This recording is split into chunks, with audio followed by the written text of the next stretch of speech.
آهای آهای با خبر، برف آمده تا کمر، با بخاری بالکن سرما را از بین ببر.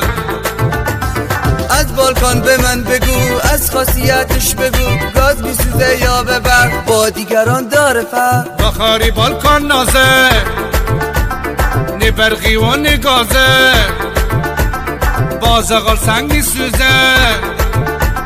نان قشنگ میپزه.